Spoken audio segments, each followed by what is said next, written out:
Welcome to the Deep Dive, your shortcut to being truly well-informed.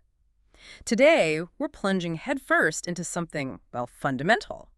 Power, how it works, why people seek it, the raw mechanics of it all.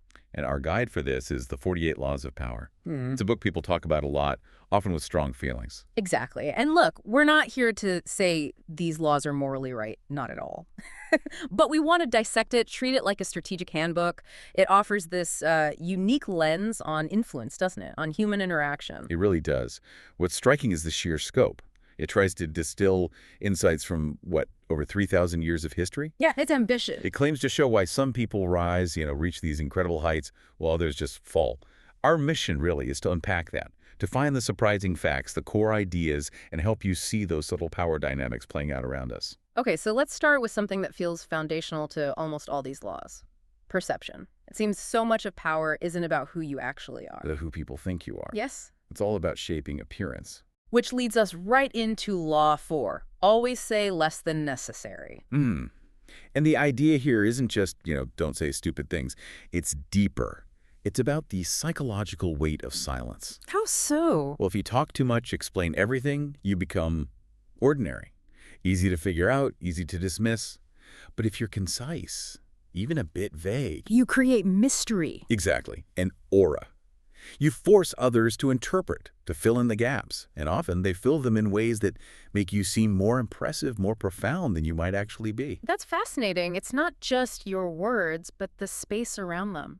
I'm thinking of that story about Michael Arlen, the screenwriter. He was down on his luck, runs into Louis B. Mayer. Studio head, right? Yeah. Mayer asks what he's up to. Arlen just says something brief, non-committal, like, oh, I was just talking to Sam Goldwyn. Doesn't elaborate. Nope. And Mayer, clearly intrigued, just says, well, don't buy any horses.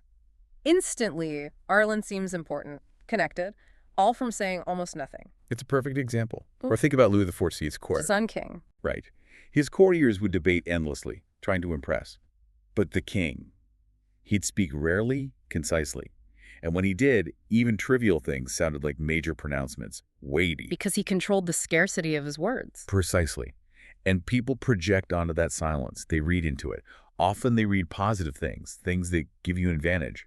Your power grows in their imagination. And that perceived power, that aura, ties directly into reputation, right? Sure. Law 5. So much depends on reputation. Guard it with your life. Absolutely. Yeah. Reputation is presented as the cornerstone. It lets you intimidate, win, sometimes without lifting a finger. But if it slips... You're exposed. Vulnerable. Very. A strong reputation magnifies your strengths. It commands respect, even fear, almost automatically. Think about Erwin Rommel in World War II. The Desert Fox. Exactly. His reputation for cunning, for, unpredictable genius in North Africa, it was immense. His smaller forces often seemed bigger, more dangerous, just because of his name. He won battles on reputation before they even started. Wow. But it's not just defensive, is it? The law suggests you can attack reputations, too. Oh, definitely. Opening holes in an enemy's reputation can be devastating. P.T. Barnum was apparently a master of this early on, using publicity to shape perceptions, sometimes negatively for rivals. And that anecdote about Edison and Tesla sharing a Nobel Prize? Right. The story goes, Edison refused. He wouldn't share the stage with Tesla, whose fame, while significant, wasn't quite as solid, maybe. Edison guarded his own towering reputation fiercely. It was a way to maintain his dominance. Brutal. This constant crafting of image, it links to Law 25, doesn't it? Recreate yourself. It does. This one challenges the whole idea of a fixed, authentic self, especially in the public eye. Which feels very counterintuitive today. We're always told, be yourself. Well, this law says, don't just accept the role society gives you. Forge a new identity, one that commands attention. Make it dramatic. Think of your public actions as a performance. Like Julius Caesar. Perfect example. He wasn't just a general or politician. He performed power. The grand spectacles, the triumphs, even those famous purple robes. It was all calculated theater to build his image, larger than life. It really is theatrical. George Sand, the writer.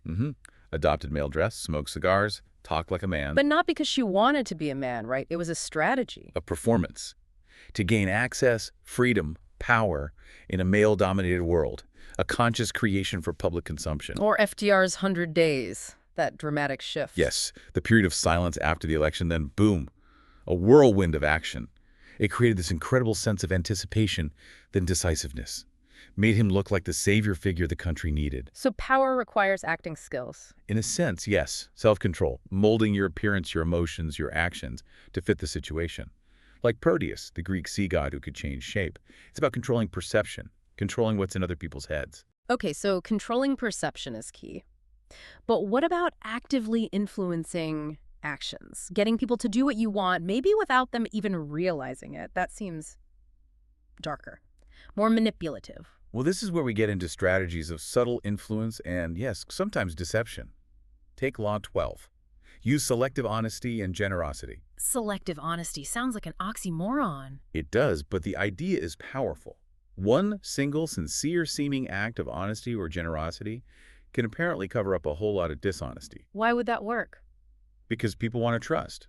Our first instinct is often to take things at face value, and we value honesty. So one unexpected, seemingly genuine act can lower someone's guard completely. Like Count Lustig, the con man. Oh, the Al Capone story, yeah. He cons Capone out of 50 grand, promises a big return, then comes back after 2 months, gives back 45 grand, says the deal fell through. Claims failure, acts honest. And Capone is so impressed by this supposed integrity from a known con artist, he gives Lustig $5,000 back as a reward.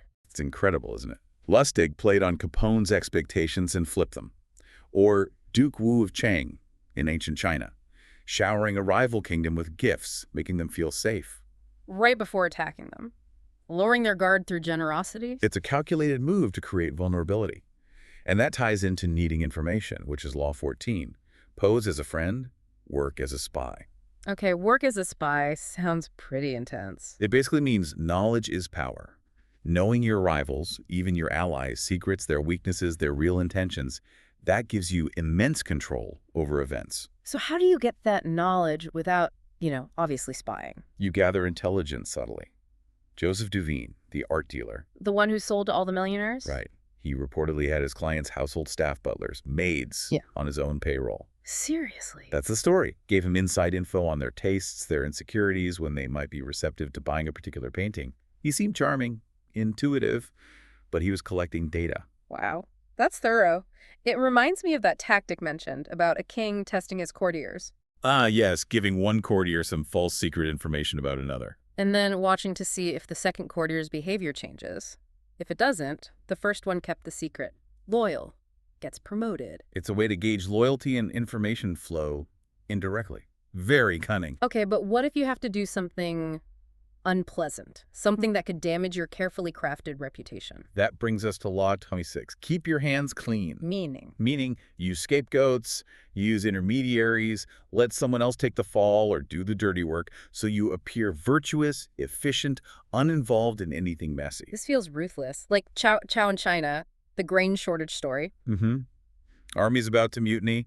He doesn't have enough grain. So he blames his own grain distribution officer, publicly accuses him of corruption. Has him beheaded publicly, shifts all the blame, instantly stops the mutiny. The soldiers are stunned into obedience. Even though Cao Cao privately arranges for the officer's family to be cared for, it's pure political theater. Cold, but effective.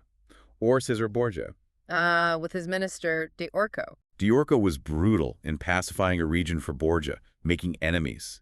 So Borgia has him arrested, tried, and then publicly dismembered in the town square. Horrific. But the effect.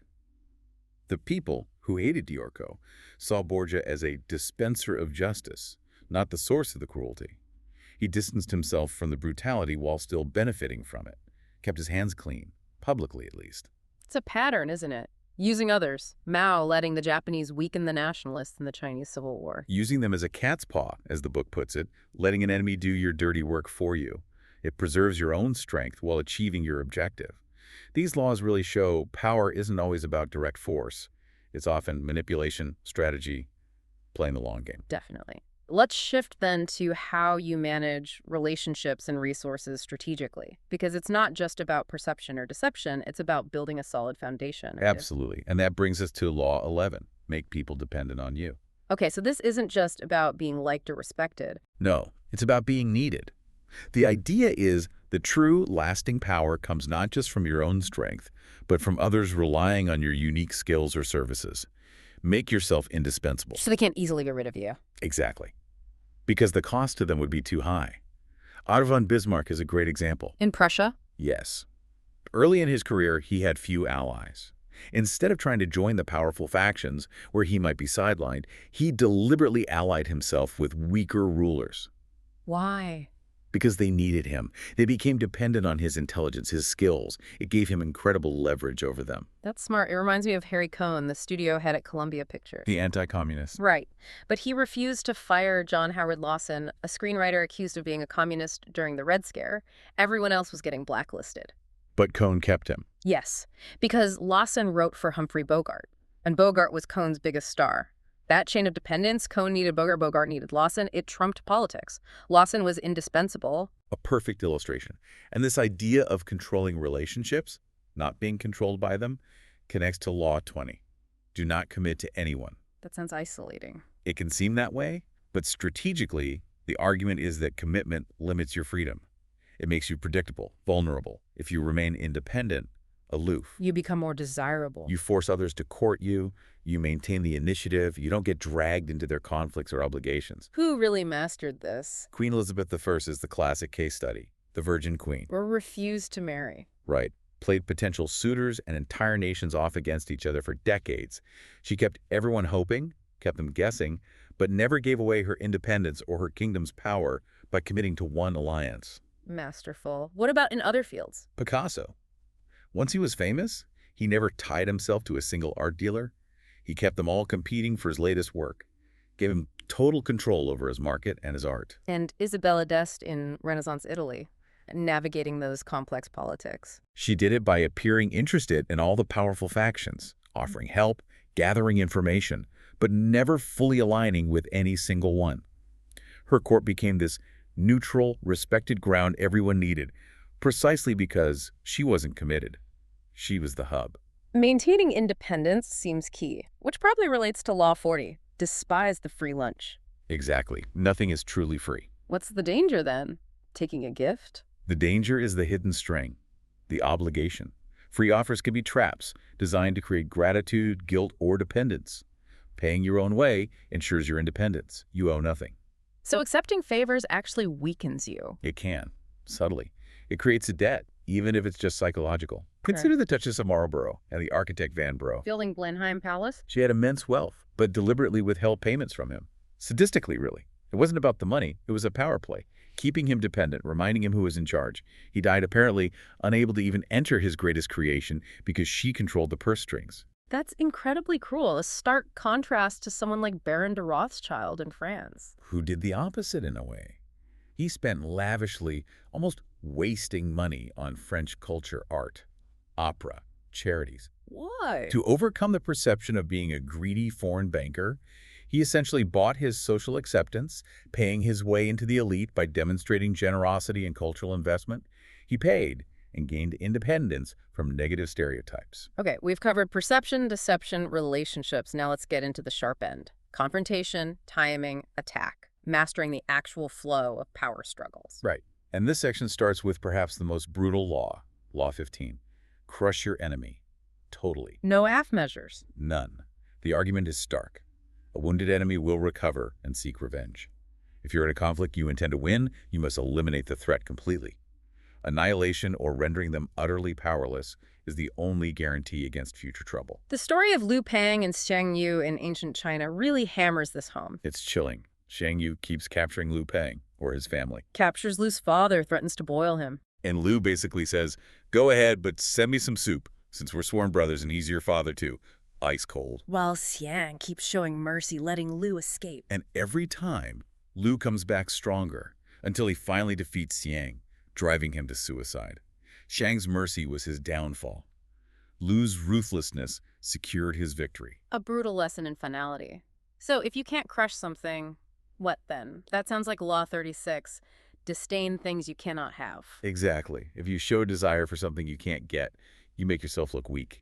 You give that unobtainable thing power over you. Better to just turn your back. Act indifferent, like it never mattered. The old sour grapes fable, but as a power strategy. Pretty much. Think of Pancho Villa being chased by the U.S. Army under Pershing. A massive expedition. Huge. But Villa just kept slipping away, mocking them. The more Pershing chased this thing he couldn't catch, the more ridiculous the U.S. looked, and the bigger Villa's legend grew in Mexico. Pershing's pursuit amplified Villa's power by showing Villa couldn't be caught. And Henry VIII with the Pope. Similar dynamic. The Pope threatens excommunication over Henry's divorce. Yeah. Big deal. Huge. But Henry doesn't negotiate, doesn't plead. He just ignores it, disdains the threat, breaks away entirely, creates his own church. By refusing to acknowledge the Pope's power over him, he nullified it. Powerful stuff. Now, what about controlling the emotional state of a conflict? Law 39. Stir up waters to catch fish. This one's about emotional leverage. Yeah. While you need to stay calm and rational, if you can make your opponent angry or emotional, They make mistakes. they lose perspective. Anger clouds judgment, makes them predictable, rash. You stay calm, they get flustered, you gain the upper hand. Napoleon, usually the master strategist, fell for this. Apparently so. In that confrontation with Talleyrand and Fouché, his ministers. He suspected them of plotting. Yes, he flew into a rage, yelling, accusing. But Talleyrand just leaned calmly against the mantelpiece, looking indifferent. Which must have infuriated Napoleon even more. Exactly. It made Napoleon ramble, reveal his own anxieties, lose control of the situation. Talleyrand's calm amplified Napoleon's fury and weakness. And Selassie in Ethiopia, dealing with his relative Ras Gugsa. Who was plotting against him? Selassie knew.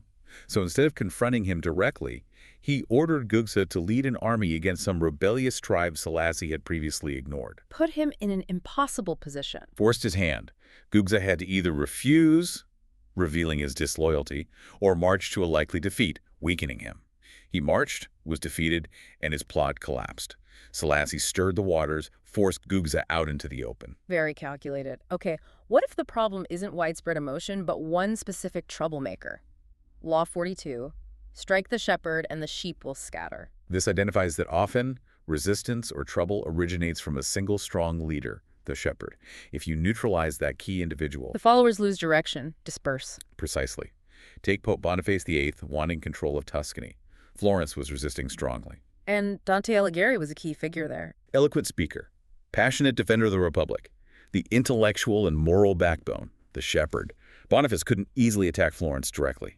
So he targeted Dante. Used a mix of threats and false promises of negotiation to lure Dante away to Rome. With Dante gone, Florentine resistance lost its focus, its voice. It weakened significantly, allowing Boniface to gain more influence. Isolating the leader. Makes sense. Looking ahead, Law 29 stresses planning all the way to the end. This is about foresight. Not just hoping for the best, but anticipating all the consequences, the obstacles, the potential negative outcomes of your actions. Thinking several steps ahead. Like Bismarck planning German unification. Exactly. He had a clear long-term goal. Even when his generals wanted to push further after military victories, he held them back because he saw how it could jeopardize the ultimate political aim. He saw the end game. Unlike the Athenians in Sicily. A classic example of the opposite. They launched a massive invasion with vague goals, improvised along the way, didn't anticipate the difficulties, and ended in total disaster. They didn't plan to the end. Which seems like a good transition to Law 47. Do not go past the mark you aimed for, knowing when to stop. Yes, the danger of victory itself. Pushing too far, getting arrogant, overreaching, it almost always leads to a backlash. Success breeds arrogance, and arrogance leads to downfall. Like Cyrus the Great. Built this huge Persian empire. Incredible success. But then he ignored warnings, got greedy for more, attacked Queen Tamiris in the massage day. And it ended badly. He was killed, his army defeated, his empire started to unravel. He went past the mark, didn't know when enough was enough. Success went to his head. And wrapping up the section on timing and strategy, we have Law 48. Assume formlessness. This is about ultimate adaptability. Being predictable makes you vulnerable. Having a fixed plan, a rigid structure, it's a target. So be like water, fluid. Exactly. Adaptable, unpredictable. Never letting your enemy know your next move because you might not even know it until the moment comes. Think of Sparta. The ultimate rigid military state. Won the Peloponnesian War against Athens. But afterwards, their rigid system couldn't cope with the influx of Athenian money, the new influences. It corroded them from within. Their very form became their weakness. Contrast that with Rommel again, his desert tactics. Lightning fast, constantly changing, disregarding rigid orders, operating fluidly. He confused the enemy's minds because they couldn't pin him down. Or Catherine the Great in Russia. A foreigner ruling a vast, complex empire. She didn't impose rigid German structures. She adapted, improvised, flowed with the moods of the Russian court and people, made them feel her commands were their own desires. Formless, adaptable leadership. So flexibility is the ultimate strength here. Okay, finally, let's look at navigating change and securing a lasting legacy. This feels crucial. It is. And it starts with the paradox in Law 45. Preach the need for change, but never reform too much at once. People want change, but also hate it. Intellectually, yes, we see the need for progress. But personally, change is disruptive, scary. Too much innovation, too fast, feels like chaos. It breeds resistance, even revolt. Thomas Cromwell and the English Reformation. A prime example of going too far, too fast. Helping Henry VIII break from Rome was one thing, but Cromwell pushed aggressively, dissolving monasteries, persecuting Catholics harshly. It created terror and backlash. Widespread rebellion. It destabilized the kingdom to such an extent that even Henry realized it was too much, too fast. And it ultimately cost Cromwell his head. The pace of reform was fatal. How did others manage change better? Cosimo de' Medici, in Florence, he gradually, subtly undermined the old republic while outwardly respecting its traditions, its forms. His radical changes felt like gentle improvements, not a revolution. People barely noticed power shifting until it was done. It's interesting you mentioned science resisting change, too. Darwin, Salk. Yes, even fields supposedly built on innovation often cling to old habits and resist truly radical new ideas. Max Planck famously said science advances one funeral at a time. New truths often win because the old guard dies off, not because they're convinced. A sobering thought about human nature. What about following in someone else's footsteps? Law 41. Avoid stepping into a great man's shoes. This highlights a real challenge. Succeeding someone legendary is incredibly difficult. Why is that? Often, the great man had to claw his way up from nothing. Made him tough, resilient, maybe domineering. The successor, often a son, inherits the position, the wealth, Starts with advantages. but lacks the same drive, the same struggle that forged the predecessor. They become cautious, maybe intimidated by the legacy, afraid to lose what was gained. They rarely surpass the original. Like Louis XV after Louis XIV. Exactly. Inherited Versailles, the symbol of his grandfather's absolute power, but under Louis XV it became stale. A pleasure palace, disconnected from the people. He maintained but didn't build. Lost loyalty, paved the way for revolution. Whereas Alexander the Great. Made it his mission to outdo his father, Philip II. Philip was hugely successful, but Alexander wasn't content. Conquered Persia, pushed into India, relentless ambition to create his own, even greater legacy. He refused to just inherit, he had to surpass. That drive makes the difference. Okay, last one. Law 46. Never appear too perfect. This seems counterintuitive again. Don't you want to seem perfect? You might think so, but appearing too good, too talented, too successful, without any apparent flaws, it breeds envy. And envy, the law warns, is silent but incredibly dangerous. People resent perfection in others. They can. It makes them feel inferior. They might admire you outwardly but secretly wish for your downfall. Displaying minor flaws or occasionally asking for help can actually make you seem more human, less threatening. The painter Turner, that story is amazing. J.M.W. Turner, yeah. His painting Cologne was hung next to arrivals at an exhibition. Turner's was brilliant, vibrant. Too brilliant, maybe. He thought so. He worried it completely overshadowed the other painting. So discreetly, he took some lamp black, a dark pigment, and just toned his own painting down, muted it slightly. Knowing he could wash it off later. Exactly. It was a temporary act of strategic self-effacement to avoid inciting envy in his peer. Incredibly tactful. And Picasso changing styles constantly. That's seen as another way to manage this. By constantly shifting, reinventing himself, sometimes even making ugly art, he kept people off balance. They couldn't get too comfortable, couldn't feel they fully understood or owned his genius. It prevented that dangerous familiarity and potential superiority complex in his audience. Wow. So as we wrap up this deep dive, it's clear these laws offer a pretty intense framework for looking at human interaction. They do. And again, it's not about endorsing them as a moral code. It's about recognizing the strategies. Understanding the hidden motives, the subtle games that might be playing out under the surface. It's not about being cynical, perhaps, but just well-informed, aware. Exactly. Because whether we like it or not, power dynamics exist. It's a game of appearances, as we saw. A game of psychology, strategic patience. Understanding these underlying currents helps you navigate more effectively, whether you're trying to gain influence, keep it, or just avoid being manipulated yourself. It's about seeing the strings, maybe. Seeing the strings, that's a good way to put it. So the question for you listening is, How might recognizing these hidden dynamics, these laws, change how you look at your own interactions day to day? And what assumed truths about power and success might you start to question now? Welcome to The Explainer. You know, some books you read, and some books are whispered about as being, well, dangerous. Today, we're cracking open one of those, Robert Greene's The 48 Laws of Power. It's been called ruthless, brilliant, and honestly, it's a playbook for the hidden game of human strategy. So this quote right here, this is pretty much the foundation of the whole book. Greene's big argument is that our emotions are the #1 thing getting in the way of power. They cloud your judgment. And anger? Oh man, he says that's the absolute worst. It doesn't just wreck your own strategy, it actually makes your opponents even more determined. Okay, so how do you get good at this game that's being played all around us? Well, here's the thing. The book's core message is that you don't have a choice. You can't just decide not to play. You're already on the board. And if you ignore the rules, you don't get a pass. You just become a pawn for someone else to move. And let's be super clear about what we're doing here. We are not treating this as some kind of moral guide. It's not about good versus evil. Greene himself calls it a handbook on the arts of indirection. Our job is just to unpack the strategies he describes, strategies he pulled from like 3,000 years of history. We're talking everyone from Machiavelli to Haile Selassie. All right, so here's our game plan. We'll kick things off with the big idea, this unspoken game of power. Then we're going to dig into some key strategies, why you've got to guard your reputation fiercely, how to master the art of deception, using patience to outwit your opponents, and then we'll get to the ultimate power, which is all about being formless. First up, the unspoken game of power.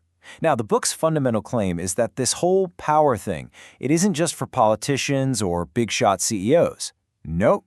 Greene says these dynamics are happening all the time, in every single part of our lives. Yeah, even at the office or at the dinner table with family. And this is really the core problem the book is trying to address. Greene's word for it is that most of us just bungle with power. We react with emotion instead of thinking things through, and we end up hurting ourselves and the people around us. So the idea isn't to become evil, it's to become skilled. To understand how this stuff works so you can actually navigate the world without, causing a mess. Okay, let's get into our first major pillar of power, and this one is huge. According to Greene, so much of power is just about perception. Your reputation, it's not about whether people like you, it's your shield and your sword. It's your first line of attack and your best defense. Just look at this quote. It totally reframes how you think about reputation, right? It's not just some passive thing that reflects who you are. No, it's an active tool. It's a weapon. A powerful reputation can literally win battles for you before they even start, just by intimidating your opponents. You don't even have to do anything. So the big takeaway is that your reputation isn't just something that happens to you. You have to actively build it, make it rock solid, and defend it against attacks. Greene brings up P.T. Barnum as a master of this. The guy knew that any attention, even negative attention from a scandal, was a form of power. For him, being talked about badly was way better than not being talked about at all. All right, now we're wading into some seriously controversial water. This next one is all about deception. And in this book, deception isn't a bad thing. In fact, Greene calls it maybe the most potent weapon you can have in this game. And the logic is, well, it's brutally simple. If nobody knows what you're really planning, how can they possibly stop you? You can lead them down one path while you're actually doing something completely different. By the time they figure it out, game over. And there's this fantastic story about the Ethiopian leader Haile Selassie that shows this perfectly. Okay, so picture this. It's 1916. A young Haile Selassie is up against this incredibly powerful warlord named Ras Balcha, who's marching on the capital with a huge army. Selassie is totally outmatched. A straight-up fight would be suicide, so he's got to get clever. Selassie knows his enemy, Balcha, is a paranoid guy, totally expecting some kind of trap. So what does he do? He creates a diversion, a smokescreen.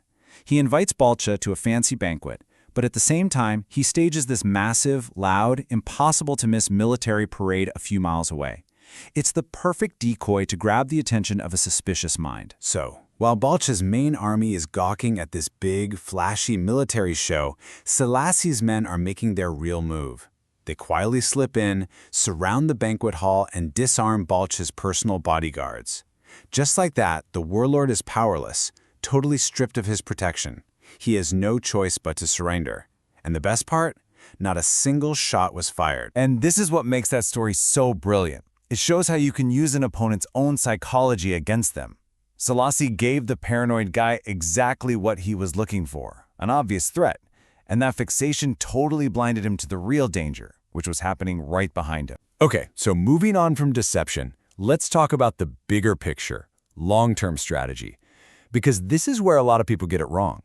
The book argues that we often confuse being aggressive and busy with being effective, and that, right there, is a huge mistake. See, real power, according to Greene, isn't about running around putting out fires. It's actually the opposite.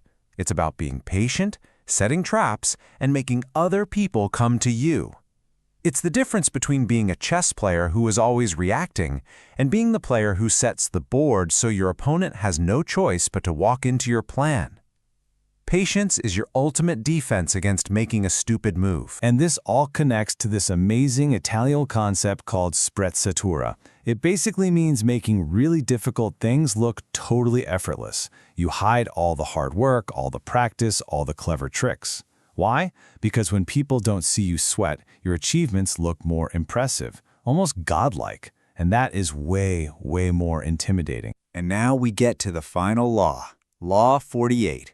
And honestly, this might be the most important one. It ties everything else together. Think of it like this. If patience is your shield and deception is your sword, then being formless, that's your impenetrable armor. The logic is simple. If you're predictable, you're attackable. A clear plan gives your enemy something to aim at. But what if you're like water? You can't punch water. It's fluid, it adapts, it's always changing. It's impossible to get a grip on. And if they can't grasp you, they can't defeat you. And here's the final and maybe most important twist in the whole book. Greene says the point of learning all these ruthless laws isn't just so you can go on the attack. No, the real reason is for defense. It's about recognizing these very same tactics when someone else tries to use them on you. Knowing the game is the only way to make sure you don't end up as somebody else's pawn. And this quote nails it. This is the heart of that defense. The world is always changing, right? So betting that things will just stay the same is a recipe for disaster. But if you can stay fluid and adaptable, you can roll with the punches and even use that chaos to your advantage instead of letting it crush you. So in the end, the worldview this book lays out is, well, it's pretty challenging. It argues that true power isn't about having an iron grip or using brute force. It's something much more subtle. It's about mastering the art of change, of ambiguity, and of understanding the deep, shifting currents of how people actually behave. Which leaves us with this final, kind of unsettling question from the philosopher Kierkegaard, which Greene quotes, "The world wants to be deceived." So, does it? Is that why these laws work so well? Because they tap into a dark part of human nature? Or is it because, deep down, we'd rather have a compelling story than the messy, uncomfortable truth? That's a thought that really gets to the core of why this book is still so powerful and so controversial today.